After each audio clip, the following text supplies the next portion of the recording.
KNR channel కి స్వాగతం. బులెటిన్ల ముందుగా హెడ్లైన్స్ చూద్దాం. శ్రీవారి లడ్డూ వివాదంపై ఆగ్రహం వ్యక్తం చేస్తున్న అనకాపల్లికి చెందిన టీడీపీ సీనియర్ నాయకుడు కొణతాల ఉమా. కూటమి ప్రభుత్వం 100 రోజుల పాలనపై సర్వత్రా హర్షం వ్యక్తమవుతోందని టీడీపీ రాష్ట్ర అధ్యక్షులు ఎమ్మెల్యే పల్లా శ్రీనివాసరావు. మా భూమిని కబ్జా చేసి దొంగ రిజిస్ట్రేషన్ చేసుకున్నారు, మమ్మల్ని కాపాడండి అంటూ తిరువూరు ఎమ్మెల్యే పొలకపూడి శ్రీనివాసరావును ఆశ్రయించిన బాధితులు. ఇక డీటెయిల్స్ చూస్తే శ్రీవారి లడ్డూ వివాదంపై ఆగ్రహం వ్యక్తం చేస్తున్న అనకాపల్లికి చెందిన టీడీపీ సీనియర్ నాయకుడు కొణతాల ఉమా. 2019 నుండి 2024 వరకు ఆంధ్రప్రదేశ్ రాష్ట్రంలోని ఒక రాక్షస పాలన జరిగిందని, అన్య మతస్థులకు సహకరిస్తూ అంతర్వేది రథంలో మొదలైన రాములవారి విగ్రహం వరకు హిందూ మనోభావాలను దెబ్బతీసే విధంగా ఒక దుష్ట పరిపాలన జరిగిందన్నారు. ప్రపంచవ్యాప్తంగా ఎందరికో ఆరాధ్య దైవమైన శ్రీ బాలాజీ వారి లడ్డూ విషయంలో కల్తీ నెయ్యి వాడి స్వామివారితో కూడా ఆటలాడుకుంటున్నారు. ఇటువంటి వారిని విచారణ జరిపి కఠినంగా శిక్షించాలని, వీరికి ఎటువంటి బెయిల్ రాకుండా సుప్రీంకోర్టు న్యాయమూర్తులు ఆలోచించాలని, ఇటువంటి దుశ్చర్యలకు మరెవరు కూడా పాల్పడకుండా కఠినంగా శిక్షించాలని పేర్కొన్నారు. ఈ కార్యక్రమంలోని పాల్గొన్న సంపత్ వినాయక్ కమిటీ వారు తలసరి రవీంద్రబాబు, అడారి జనార్దన్, సురిశెట్టి జగన్నాథరావు, శిల్పరిశెట్టి పోల్ నాయుడు, బిల్లా బాలాజీ, పాలకుర్తి సంతోష్, అనకాపల్లి సంపత్, వినాయక్ నగర్ కాలనీ వాసులు పాల్గొన్నారు. మీడియా సమావేశం ఏర్పాటు చేయడానికి గల కారణం, గత 2019 నుంచి 24 వరకు రాష్ట్రంలో జరిగినటువంటి హిందూ దేవాలయాల మీద కానీ, హిందువుల మీద కానీ, హిందూ వ్యక్తుల మీద కానీ జరిగినటువంటి దాడుల మీద, నిరంకుశ పాలన మీద కూడా చాలా రకాలైనటువంటి దాడులు జరిగాయి. అందులో మొట్టమొదటిగా అంతర్వేది రథాన్ని తగలబెట్టడం జరిగింది. అదేవిధంగా ఆంజనేయ స్వామి విగ్రహం చెయ్యి ఎరగొట్టడం జరిగింది. దుర్గమ్మ గుళ్ళో వెండి సింహాలు దొంగతనం జరిగాయి. అన్నిటికంటే ముఖ్యంగా ఆ పాలనలో రామతీర్థాల్లో ఉన్నటువంటి రాముల వారి నరికివేయడం జరిగింది. ఈ అన్నిటికీ కారణం పిచ్చోలని, ఎలకలని, కరెంట్ అని, ఒక పిచ్చోడి చేతికి ఒక్కసారని అధికారం ఇచ్చినందుకు ఈ అన్నింటిని కూడా చెదగొట్టి పిచ్చోడి చేతిలో రాయిగా మారి 19 నుంచి 24 వరకు కూడా ఈ కార్యక్రమాలన్నీ జరిగాయి. అంతకంటే ఎక్కువగా ప్రపంచంలో ఉన్నటువంటి హిందువులందరూ కూడా ప్రాణం కంటే ప్రాణ సమానంగా ఎక్కువగా చూసుకునేటటువంటి తిరుమల బాలాజీ శ్రీ వెంకటేశ్వర స్వామి వారి కైంకర్యాల విషయంలో కానీ, అంతేకాకుండా భక్తుల యొక్క సౌకర్యాల విషయంలో కానీ చాలా దారుణాలు జరిగాయి. 19కి ముందు పాలనలో ఉన్నప్పుడు 19వ సంవత్సరానికి ముందు క్యూ కాంప్లెక్స్లోనూ భక్తులకి, చిన్నపిల్లలకు పాలు, పెద్దలకి 10-12 గంటలు వెయిట్ చేయడం వల్ల పెద్దలకి సాంబార్ రైసు మరియు పెరుగన్నం కూడా అందించడం జరిగేది. 19 తర్వాత ఒక పద్ధతి ప్రకారం, పథకం ప్రకారంగా ఒక అన్యమతస్థుడు ఎవరైతే ఉన్నాడో ఒక దుర్మార్గుడి చేతిని పరిపాలన ఇచ్చినందుకు రాష్ట్రంలో ఉన్నటువంటి హిందువుల దేవాలయాల మీద, హిందూ సంస్థల మీద దాడులు చేయడమే కాకుండా ఏదైతే పవిత్రంగా మనం భావిస్తున్నామో వెంకటేశ్వర స్వామికి పెట్టేటువంటి నైవేద్యంలో కూడా గొడ్డు కొవ్వు మరియు పంది కొవ్వు చెప్పడానికి కూడా చాలా మనసు బాధగా ఉంది. చాలా బాధగా ఉంది. పంది కొవ్వు సరికదా, కళేబరాల నుంచి తీసినటువంటి ఆయిల్, అదేవిధంగా చేప నూనె ఇవన్నీ కూడా నిన్న మొన్న ఈ మధ్యకాలంలో ప్రసార మాధ్యమాల్లో చాలా దారుణంగా చూస్తుంటే మనసు చలించిపోతుంది. సుమారుగా 100% ఆవు నెయ్యి ఉండాల్సినటువంటి శాతంలో 19% ఒకటి, 20% ఒకటి ఆవు నెయ్యి మాత్రమే అందులో ఉంది. లాడూలో కలిపినటువంటి నెయ్యి అదేంటంటే లాడూలో పూర్తిగా కూడా పుష్కలంగా ఆవు నెయ్యి కలపాల్సినటువంటి అవసరం ఉంది. అలా కాకుండా ఒక అన్యమతస్థుడు అంటే మరి ఇంకా వాళ్ళు ఏ విధంగా మనం మాట్లాడాలో మాటలు రావట్లేదు. అంతర్జాతి నీచానికి ఒడిగట్టుకొని వేళ బాలాజీ దగ్గర పెట్టేటటువంటి నైవేద్యాన్ని కూడా నాశనం చేసేసి ఒక పద్ధతి ప్రకారంగా చాలా మీడియా సంస్థల్లో కొందరు విశ్లేషకులు చెప్తున్నారు వాళ్ళు డబ్బుకు కక్కుర్తిపడి చేశారని. డబ్బు ఒక్కటే కాదు, మతం మీద దాడి, ఇది హిందువుల మనోభావాల మీద దాడి. ఇలాంటి దాడులు చేసే వాళ్ళని నేను ఈవేళ ప్రధానమంత్రి గారిని కానీ గౌరవ చంద్రబాబు నాయుడు గారికి కానీ, అదేవిధంగా ముఖ్యంగా వీళ్ళు మాట్లాడితే కోర్టుల్లోకి వెళ్ళి ఉపశమనం పొందుతున్నారు. ఈవేళ వీటి మీద దేశద్రోహం కేసు పెట్టి ఈ వ్యక్తుల్ని సరైనటువంటి శిక్షకు గురి చేయకపోతే ఫ్యూచర్లో ఇంకా కూడా చాలా దారుణాలు ఒడిగాల్సినటువంటి పరిస్థితి ఉంటుంది. అంతేకాకుండా సుప్రీంకోర్టుకి వెళ్తారు, హైకోర్టుకి వెళ్తారు, కింద కోర్టుకు వెళ్తారు కేసులు పెడితే. దయచేసి నేను సుప్రీంకోర్టు సిజేఐ గారిని గౌరవ్ చంద్రచూడ్ గారిని మనసా వాచా కర్మణ మొక్కుతున్నాను. దయచేసి దుర్మార్గు బెయిల్ గురించి వచ్చినప్పుడు ప్రభుత్వాలు చర్యలు తీసుకోబోతున్నాయి. దుర్మార్గులు బెయిల్ గురించి వచ్చినప్పుడు ఆ బెయిల్ మాత్రం ఇవ్వద్దు. దీనికి వెనకాతలు ఉన్నటువంటి కారణాలు తెలియక కూడా మీరు హిందువుల తరపున కాకుండా సమాజ హితం కోరుకొని వాళ్ళకి బెయిల్ ఇచ్చే ప్రశ్నే లేకుండా చేస్తారని మిమ్మల్ని మేము ఈ సభాముఖంగా ఈ మీడియా ముఖంగా అర్థిస్తున్నాం. ఇలాంటి పరిస్థితుల్లో మోడీ గారు గత 5 సంవత్సరాలు ఏ విధంగా జరిగిందో వారికి తెలుసు. ఇకనైనా సరే వీళ్ళ మీద కఠిన చర్యలు తీసుకొని ముఖ్యంగా చేయాల్సిన పని ఏంటంటే ఏదైతే ఈ పనికి మాలినటువంటి అక్రమ డబ్బుతో ఏర్పాటైనటువంటి ఈ వైఎస్ఆర్ కాంగ్రెస్ పార్టీ, అసలు వైఎస్ ఎక్కడున్నాడు అందులో? వైఎస్ అంటే యువజన రైతు శ్రామిక కాంగ్రెస్ పార్టీ. అది వైఎస్ అనే వ్యక్తే లేడు. అది పార్టీయే డూప్లికేట్ పార్టీ. అలాంటి డూప్లికేట్ పార్టీని నిషేధించాల్సినటువంటి అవసరం ఎలక్షన్ కమిషన్ కూడా ఉంది. దయచేసి ఇవన్నీ కూడా గమనించి హిందువుల మనోభావాలకు అనుగుణంగా కోర్టులు కావచ్చు, ఎపెక్స్ కోర్టు, సుప్రీంకోర్టు వారు దయచేసి చంద్రచూడ్ గారు వీళ్ళకి ఎక్కడ కూడా బెయిల్ రాకుండా నిజం నిగ్గు తేలే వరకు, వాళ్ళకి శిక్ష పడే వరకు జైల్లో బంధించి వాళ్ళ కుక్క బతుకు బతికేలా చేస్తారని కోరుకుంటూ హిందూ సమాజం తరఫున హిందూ బంధువులుగా మా బాధను మీకు తెలియజేస్తూ సెలవు తీసుకుంటున్నాం. बोलो जय भारत माता की, बोलो जय भारत माता की, भारत माता की. పెరగంట్యాడ కూటమి ప్రభుత్వం 100 రోజుల పాలనపై సర్వత్రా హర్షం వ్యక్తమవుతోంది. తెదేపా రాష్ట్ర అధ్యక్షులు ఎమ్మెల్యే పల్లా శ్రీనివాసరావు అన్నారు. జీవీఎంసీ 65వ ward Vikas Nagar indoor stadium ప్రాంగణంలోని ఇది మంచి ప్రభుత్వం పేరుతో వార్డు కార్పొరేటర్ బొడ్డు నరసింహ పాత్రుడు అధ్యక్షతన ప్రత్యేక కార్యక్రమం ఏర్పాటు చేశారు. ముఖ్య అతిథిగా పల్లా పాల్గొని మాట్లాడారు. గత 5 ఏళ్ల వైకాపా పాలనలో అన్ని వర్గాలకు చెందిన ప్రజలు నలిగిపోయారని ఆవేదన వ్యక్తం చేశారు. రాష్ట్రాన్ని అప్పుల ఊబిలోకి నెట్టి అభివృద్ధి సంక్షేమాన్ని పక్కన పెట్టేశారని ఆరోపించారు. కూటమి ప్రభుత్వం ఏర్పడిన వెంటనే ముఖ్యమంత్రి చంద్రబాబు, ఉప ముఖ్యమంత్రి పవన్ కళ్యాణ్, భాజపా రాష్ట్ర అధ్యక్షులు ఎంపీ పురంధేశ్వరిలు రాష్ట్ర అభివృద్ధిపై ప్రత్యేక దృష్టి పెట్టారన్నారు. సమర్థవంతంగా పాలన అందిస్తుంటే వైకాపా నాయకులు ప్రభుత్వంపై విషం ప్రచారం చేస్తున్నారని మండిపడ్డారు. రాష్ట్రంలోని ఆర్థిక ఇబ్బందులు ఉన్నప్పటికీ ప్రజలకు ఇచ్చిన ప్రతి హామీని అమలు చేసే దిశగా ప్రభుత్వం అడుగులు వేస్తోందని అన్నారు. గతంలో ప్రభుత్వ ఉద్యోగులకు జీతాలు ఎప్పుడు వస్తాయో తెలియని పరిస్థితి ఉండేదని, కూటమి ప్రభుత్వంలో అటువంటి వాటికి స్వస్తి పలికి పారదర్శకంగా పాలన అందిస్తున్నట్లుగా తెలిపారు.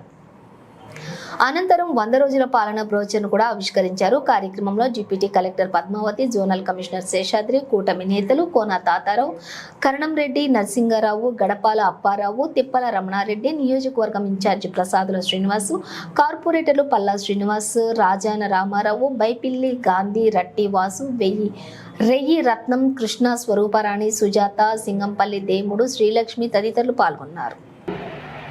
సోదరులు మా రమణారెడ్డి గారికి, అలాగే నిర్వాసిత నాయకులు మా పులి రమణారెడ్డి గారికి, సోదరులు అనే నినాదంతో మనం ముందు ఈరోజు ప్రజల్లోకి వచ్చాం. 3 నెలలు అయింది, మనం అంటే సుమారు 100 రోజులు పూర్తయింది. వెయ్యాలనే ఉద్దేశంతో మరి ఈ నినాదంతో మేము రావడం జరిగిందని చెప్పి ఈ సందర్భంగా తెలియజేస్తున్నాం. అలాగే ఈ వేదిక మీద ఉన్నటువంటి రాజకీయ పక్షాల నేతలకు, నాయకత్వానికి కూడా తెలియజేసిన ఒకటే, మనం మీటింగ్ చేసేటప్పుడు ఆర్ఎంపీల మీద ఒత్తిడి తీసుకొచ్చి జనాన్ని తరలించాలనే బాధ్యత మాత్రం పెట్టొద్దు దయచేసి. ఎందుకు ఈ మాట అంటున్నారంటే, ఇది నాయకత్వాన్ని మనం చులకం చేసుకునేటువంటి పరిస్థితి ఉంటుంది. నాయకుడు కనుక ప్రజలు కానీ నడకపోతే, నాయకుడిని నమ్మి ఎప్పుడు ప్రజలు నడుస్తారు? నాయకుడి మీద నమ్మకం ఉన్నప్పుడు.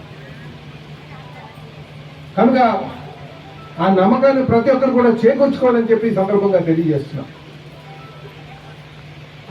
అలాగే మనందరం కూడా రాజకీయాలకు అతీతంగా ముఖ్యంగా అధికార యంత్రాంగం ఎవరైతే ప్రభుత్వం ఇచ్చినటువంటి జీతాలతో ఉన్నారో వాళ్ళు రాజకీయాలకు అతీతంగా ప్రజా సంక్షేమమే ధ్యేయంగా ప్రజా అవసరాలను గుర్తించి అడుగడుగు వేసి ముందుకు వెళ్లాల్సినటువంటి అవసరం ఉంది. అలాగే ప్రతి ఒక్కరు కూడా ఈ సమాజంలో మనం ఆదర్శంగా ఉండాలంటే ప్రతి ఒక్కరు కూడా ఆర్థిక ఉపేక్ష లేకుండా నడాల్సినటువంటి అవసరం ఉంది. ఆర్థిక ఉపేక్ష ఏ రోజైతే ఉందో అడుగులు తప్పటి అడుగులో పడతాయి తప్ప సరైన అడుగులు పడవని సంగతి నేను అందరూ కూడా గమనించాలి. ఈరోజు యావత్ సమాజం కూడా గమనిస్తుంది ఎవరు ఎలాంటి వారని చెప్పి. అందరూ అనుకుంటారు ఎవరు మట్టుకు వారు తెలివైన అనుకుంటాం, కానీ ప్రజలే నిజమైన తెలివైన సంగతి గమనించాలని చెప్పి కూడా ఈ సందర్భంగా తెలియజేస్తారు. ప్రతి ఒక్కరికి కూడా ఒక లెక్క కడతారు, అవసరం వచ్చినప్పుడు బుద్ధి చెప్తారు. కనుక సోదరులారా, మనం నాయకత్వంతో కూడా అడుగు అడుగు కూడా మీరు వేసే అడుగు చాలా జాగ్రత్తగా గమనించాల్సినటువంటి అవసరం ఉంది. ప్రతి ఒక్కరు కూడా ఆలోచించాల్సినటువంటి విషయం ఏంటంటే అందరూ బాగుండాలి, అందులో మనం ఉండాలి. ఈరోజు జరిగిందంటే రాజవాకలో ఉన్న ప్రతి పౌరుడు కూడా గర్వించే విధంగా అవకాశం వచ్చింది. ఆయనకి మనస్ఫూర్తిగా ఆరోగ్యాలు ఇచ్చి ఖచ్చితంగా గాజువాకలో ఆయన ప్రతి వీధి తెలిసిన వ్యక్తి కాబట్టి ప్రతి మనిషిని పేరు పెట్టి పిలిచే ఆయనకు అవకాశం ఉంది. అందరిలో మెలిగే వ్యక్తి, పదవున్నా పదవి లేకపోయినా ప్రతి ఒక్కరితో మమేకమై ప్రతి ఒక్కరితో కూడా భుజం మీద చేసి పంపించే వ్యక్తిత్వం ఉన్న మనిషి కాబట్టి ఆయనకి ఈరోజు రాష్ట్ర అధిష్టానంతో కూర్చునే అవకాశం కల్పించారు భగవంతుడు. ఈరోజు గాజువాక నియోజకవర్గంలో ఇందాక పెద్ద తాతారావు గారు చెప్పినట్లు గట్స్ ఉండాలి. ఇలా గెలిచిన వెంటనే టోల్గేట్ని తీయడం కానీ కొత్త గాజువాక జంక్షన్లో ఎన్నో సంవత్సరాల నుంచి అది పెట్టిన దగ్గర నుంచి పాపం ఒక అతను తాతారావు గారు అప్లికేషన్ పెడుతూ చనిపోయారు, కానీ ఆ మధ్యలో డివైడర్ తీయలేకపోయాం. ఇలా గెలిచిన వెంటనే డివైడర్ తీయడం, ఇలాంటి కార్యక్రమాలు ఎప్పుడూ అవ్వక్కర్లేదు, మనం మనసు పెట్టి చేయవలసిన పనిలో ఆయనకి ఆ విధంగా అవకాశం ఉంది కాబట్టి అలాంటి వ్యక్తి ఈరోజు రాష్ట్రంలో నిన్న చూసాం, మీటింగ్ జరుగుతూ ఉన్నది. 175 నియోజకవర్గాల ఎమ్మెల్యేలు, మంత్రులు అందరికీ కూడా ఈ కార్యక్రమాన్ని సూచించే వ్యక్తి మన పల్లా శ్రీనివాస్ గారు, మన గాజువాక ఎమ్మెల్యే గారిని ఇక్కడ టీవీ ముందు చూసి ప్రతి ఒక్కరూ గర్వించే విధంగా మనతో కలిసి వ్యక్తి మన ఎమ్మెల్యే ఆ స్థానంలో ఉండేటప్పుడు ఈ నియోజకవర్గం దశాబ్దాలుగా ఉన్న పెండింగ్ వర్కులన్నీ కూడా పూర్తవుతాయని చెప్పేసి మనస్ఫూర్తిగా ఆశిస్తూ ఈరోజు మా భూమిని కబ్జా చేసి దొంగ రిజిస్ట్రేషన్ చేసుకున్నారని మమ్మల్ని కాపాడండి అంటూ తిరువూరు ఎమ్మెల్యే కొలికపూడి శ్రీనివాసరావును ఆశ్రయించిన బాధితులు తమ భూమిని దౌర్జన్యంగా ఆక్రమించుకుని దొంగ రిజిస్ట్రేషన్ చేయించుకుని మమ్మల్ని బయటకి పంపారని తమ ఆవేదనను తిరువూరు ఎమ్మెల్యే కొలికపూడి శ్రీనివాసరావుకి తెలియజేశారు. బాధితులు ఎన్టీఆర్ జిల్లా తిరువూరు నియోజకవర్గం ఏకుండూరు మండలం కమ్మంపాడు గ్రామంలోని మెయిన్ రోడ్డు మీద ఉన్నటువంటి తమ భూమిని వైసీపీ నాయకుడు వీరారెడ్డి, టీడీపీ నాయకుడు Korimi Ramarao, YCP MPP rowdy sheeter Kalasani Chennarao అనే ముగ్గురు వ్యక్తులు తమ భూమిని ఆక్రమించుకుని ఎవరికి ఇష్టం వచ్చినట్లు వారు రిజిస్ట్రేషన్ చేయించుకుని తమను బయటకు పంపారని తిరువూరు ఎమ్మెల్యే కొలికపూడి శ్రీనివాసరావు కార్యాలయానికి వచ్చి తమ బాధను ఆవేదనను బాధితులు తెలుపుకున్నారు. ఈ విషయమై తక్షణమే స్పందించిన ఎమ్మెల్యే కొలికపూడి శ్రీనివాసరావు మాట్లాడుతూ, రౌడీ షీటర్ కలసాని చెన్నారావు నేను ఖమ్మంపాడు వెళ్లిన తర్వాత గత వైసీపీ ప్రభుత్వంలో ఇష్టారాజ్యంగా చేసిన ఆక్రమాలు ఎక్కడ బయటపడతాయోనని అక్కడి నుంచి పారిపోయాడని కాలసాని చెన్నారావు ఒక ముఠాగా ఏర్పడి అక్కడ ఉన్నటువంటి ప్రజలను భయభ్రాంతులకు గురి చేస్తూ అనేక కబ్జాలకు పాల్పడుతున్నాడని, దాదాపుగా 25 సంవత్సరాలు టీడీపీ జెండాను కూడా గ్రామంలో కట్టనివ్వలేదని, గతంలో చంద్రబాబు ఖమ్మంపాడు పర్యటన నేపథ్యంలో కోడిగుడ్లు, రాళ్లు, టమాటాలు వేయించడని, కేసినేని చిన్ని కాన్వాయ్పై రాళ్లు రువ్వాడన్నారు. చేయలేదు. నోటీసులు పంపించినవి కూడా ఉన్నాయి మా దగ్గర. అది వాళ్ళ దగ్గర ఉంచుకొని వీళ్ళందరూ మమ్మల్ని చికాకు చేస్తున్నారు. అది అందరూ ఖమ్మంపాడు గ్రామంలో మెయిన్ రోడ్డు మీద ఉన్న వీళ్ళ భూమిని ఒక వైసీపీ నాయకుడు వీరారెడ్డి, ఒక టీడీపీ నాయకుడు కొరివి రామారావు, స్థానిక MPP rowdy sheeter Kalasani Chenna Rao ముగ్గురు కలిసి ఆక్రమించుకొని వీళ్ళ భూమిని వాళ్ళు ఎవరికి ఇష్టం వచ్చినట్టు వాళ్ళకి రిజిస్ట్రేషన్ చేసి వీళ్ళ స్థలం నుంచి వీళ్ళని బయటికి పంపించి ఆ స్థలంలో వేరే వాళ్ళకి ఒక ఇనుప వ్యాపారం చేసే వాళ్ళకి రెంట్కి ఇచ్చి వీళ్ళని బయటికి పంపించారు. ఈ విషయం ఎందుకు ప్రత్యేకంగా వీడియో చేసి చెప్తున్నామంటే అదే గ్రామంలో ఇప్పుడు నేను చెప్పిన నాయకులు ఒక నలుగురి స్థలాన్ని ఆక్రమించి అక్కడున్న రౌడీ షీటర్ కాలసాని చెన్నారావు అనే వ్యక్తి ఎంపీపీ అక్రమంగా ఒక భవనం కడుతుంటే నేను విఆర్ఓకి చెప్పి ఎంఆర్ఓకి చెప్పి ఆర్డీఓకి చెప్పిన తర్వాత కూడా ఎవరు పట్టించుకోకపోతుంటే 2 నెలల క్రితం నేనే జేసీబీ తీసుకొని వెళ్ళాను. మరి ఈరోజు వీళ్ళని వాళ్ళ స్థలంలో నుంచి బయటికి నెట్టేసి అన్ని పార్టీ వాళ్ళు కలిసి ఒక ముఠాగా ఏర్పడి అక్కడున్న MPP rowdy sheeter Chandrababu Naidu గారి మీద రాళ్ళేసినోడు, కేసినేని చిన్నీవి గారి మీద రాళ్ళేసినోడు, 25 సంవత్సరాల పాటు ఆ ఊళ్ళో తెలుగుదేశం పార్టీ జెండా కూడా కట్టనివ్వకుండా అరాచకం చేసినోడు నేను వెళ్ళిన తర్వాత ఉచ్చబోసుకొని ఈరోజు ఊరి నుంచి పారిపోయాడు. మరి ఆ రోజు నేను ఏ పరిస్థితుల్లో వెళ్లాల్సి వచ్చిందో ఇప్పుడు అర్థం చేసుకోండి. మళ్ళీ ఈరోజు చెప్తున్నాను, ఎంఆర్ఓకి, ఆర్టీఓకి, రెవెన్యూ అధికారులకి, పోలీసులకి చెప్తున్నాను, 48 గంటలు టైం ఇస్తున్నాను. వీళ్ళ స్థలం వీళ్ళకి అప్పచెప్తారా లేదా నన్ను స్థానిక ప్రజాప్రతినిధిగా నన్ను వెళ్ళమంటారా? మీరే చెప్పండి. రాహుల్ గాంధీ వ్యాఖ్యలు ఖండిస్తూ బీజేపీ ఎస్సీ మోర్చా ఆధ్వర్యంలోని విజయవాడ ధర్నా చౌక్లోని నిరసనలు. రాహుల్ గాంధీ చేసిన వ్యాఖ్యలకి బీజేపీ ఎస్సీ మోర్చా ఆధ్వర్యంలోని విజయవాడ ధర్నా చౌక్లోని నిరసనలు తెలియజేశారు. ఎన్టీఆర్ జిల్లా విజయవాడ సెంట్రల్ నియోజకవర్గం ధర్నా చౌక్లో రాహుల్ గాంధీ అమెరికా జార్జ్ విశ్వవిద్యాలయం చేసినటువంటి వ్యాఖ్యలకి బీజేపీ నిరసన తెలియజేశారు. ధర్నా అనంతరం రాహుల్ గాంధీ శవయాత్ర చేస్తున్న పోలీసులకి ఎస్పీ మోర్చా నాయకులకి మధ్య ఉద్రిక్తత నెలకొంది. తర్వాత రాహుల్ గాంధీ దిష్టిబొమ్మను పోలీసులు స్వాధీనం చేసుకున్నారు. ఈ సందర్భంగా పోలీసులకు తీవ్ర వాగ్వాదం, తోపులాట జరిగింది. ఈ సందర్భంగానే ఎస్సీ మోర్చా రాష్ట్ర అధ్యక్షులు దేవానంద్ పోలీసుల వైఖరిపై తీవ్ర అసహనం వ్యక్తం చేశారు. రాహుల్ గాంధీపై కర్ణాటక బీజేపీ ఎంపీ మునిస్వామి ధ్వజమెత్తారు.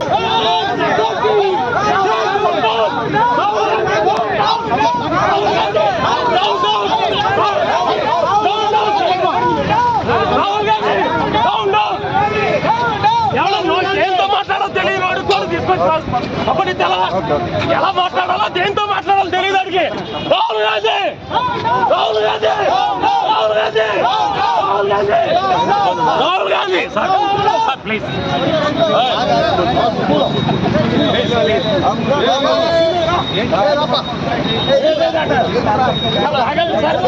మాట్లాడుతున్నాం సార్. 1000 కుటుంబాలకు చీరలు, దుప్పట్లు పంపిణీ చేసినటువంటి సిపిఐ జాతీయ కార్యదర్శి నారాయణ, జిల్లా కార్యదర్శి దోనేపూడి శంకర్, నగర కార్యదర్శి కోటేశ్వరరావు ఎన్టీఆర్ జిల్లా విజయవాడ పాత రాజరాజేశ్వరిపేటలోని 1000 కుటుంబాల వారికి దుప్పట్లు, చీరలు, టవల్స్ పంపిణీ చేసినటువంటి సిపిఐ జాతీయ కార్యదర్శి నారాయణ, జిల్లా కార్యదర్శి దోనిపూడి శంకర్, నగర కార్యదర్శి కోటేశ్వరరావు మాట్లాడుతూ బొడమేరు వద్దని జాతీయ విపత్తుగా ప్రకటించాలని రాష్ట్ర ప్రభుత్వం వరద బాధితులను ప్రకటించిన నష్టపరిహారం వారికి ఏమాత్రం కూడా సరిపోదు అన్నారు. పాత రాజరాజేశ్వరిపేట కమ్యూనిస్టులకు కంచుకోట అన్నారు. పాపులర్ షూ మార్ట్, ఆయుష్ హాస్పిటల్, ఏఐవైఎఫ్ నేత సహకారంతో దుప్పట్లు, చీరలు, టవల్స్ పంపిణీ చేస్తున్నామన్నారు. ఈ కార్యక్రమంలోని సిపిఐ రాష్ట్ర కార్యదర్శి వర్గ సభ్యురాలు అక్కినేని వనజ, జి కోటేశ్వరరావు, లంక దుర్గారావు, పరచూరి రాజేంద్రబాబు, బుడ్డి రాయప్ప, లంక గోవిందరాజులు, తాడి పైడయ్య, కేవి భాస్కర్రావు, పంచదార్ల దుర్గమ్మ, కొట్టు రమణారావు, సూరిబాబు, గాడి దుర్గారావు, కె కార్తిక్, దిల్షాద్ బేగం, కృషితా బేగం, కుమరం భీం, బిగ్ మున్ని, బాషా, నారాయణ సింగం శెట్టి, మోహన్ ప్రసాద్, హరీష్, గాడి అజయ్, ఎం జగదీష్, రాజేష్, వాసు తదితరులు పాల్గొన్నారు. అంటే చెరువులు, గుంటలు, ఎఫ్టీఎల్లు, ఎఫ్టీఎల్ పక్కన ఇంకో 100 మీటర్ల దాకా అక్కడ వెళ్ళి కట్టిన వాళ్ళు తీసేయమని అవకాశం ఇప్పుడు చుట్టూ కొన్ని లేట్ 3 రోజులు చేయకుండా అది అయిపోయినా చెరువు ఎఫ్టీఎల్లో ఉండేటువంటి కొట్టేయాల్సిందే చుట్టూ అదే మంచి రావట్లేదు. అట్లాంటి హైడ్రా మీద అనేక ఇబ్బంది వచ్చేసి ఆయన గట్టి నిలబడ్డాడు. హైడ్రా లాగా ఆంధ్రప్రదేశ్లో కూడా ఏమైనా చేస్తారని అడుగుతున్నారు.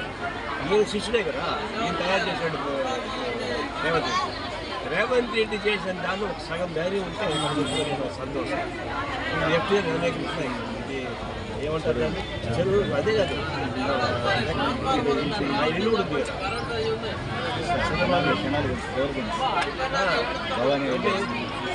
ఎఫ్టీఎల్లో అనేక విలాసవంతమైనటువంటి చేస్తూ ఉంటుంది. సంపన్నులకు సంబంధించిన ల్యాండ్స్ దురదృష్టవశాత్తు ముఖ్యమంత్రి కూడా ఆ ప్రాంతంలో నివాసిస్తారు. నా ఉద్దేశం ఏంటంటే ఆయన ఆదర్శంగా దాన్ని ఖాళీ చేసి ఆయన సొంతంగా అది కొంచెం ఎవరు నిర్మిస్తారు. ఆయన ఉండడం కరెక్ట్ కాదు. తర్వాత ఎఫ్టీఎల్ ఉండేవాళ్ళు అంటే ఖాళీ చేయడానికి అయ్యా మీరు చేయాలనుకుంటే అది రేవంత్ రెడ్డి అడగండి చెప్తారు చేయాలి దేవాడే కదా, ఆ దాపగా చేయడానికి అవకాశం ఉంది. అందువల్ల హైడ్రా మోడల్లో ఆంధ్రప్రదేశ్లో కూడా ఎఫ్టీఎల్ లోపల ఎంత విలాసవంతం మిగతా భవనాలున్నా తీసేయడం మంచిది. తీయకుండా పోతే నేను కూడా మా ఊళ్ళో అవుతాం. అదేవిధంగా హైడ్రా మోడల్లో ఇక్కడ కూడా ఆ మోడల్ తయారు చేయడం అవసరం రేవంత్ రెడ్డి గారు సాధించి గురువు ఆయన శిష్యుడు వాడు గురువు మీద శిష్యుడు అయిపోయాడు. మీ శిష్యుడి దగ్గర తీసుకోండి నేను సలహాలు ఎవరు. ఓకే. బులెటిన్ ముగించే ముందు హెడ్లైన్స్ మరోసారి. శ్రీవారి లడ్డూ వివాదంపై ఆగ్రహం వ్యక్తం చేస్తున్న అనకాపల్లికి చెందిన టీడీపీ సీనియర్ నాయకుడు కొణతాల ఉమా. కూటమి ప్రభుత్వం 100 రోజుల పాలనపై సర్వత్రా హర్షం వ్యక్తమవుతోందని టీడీపీ రాష్ట్ర అధ్యక్షులు ఎమ్మెల్యే పల్లా శ్రీనివాసరావు. మా భూమిని కబ్జా చేసి దొంగ రిజిస్ట్రేషన్ చేసుకున్నారు, మమ్మల్ని కాపాడండి అంటూ తిరువూరు ఎమ్మెల్యే పొలకపూడి శ్రీనివాసరావును ఆశ్రయించిన బాధితులు. ఇవి బులెటిన్ విశేషాలు. మరో బులెటిన్తో మళ్ళీ కలుద్దాం.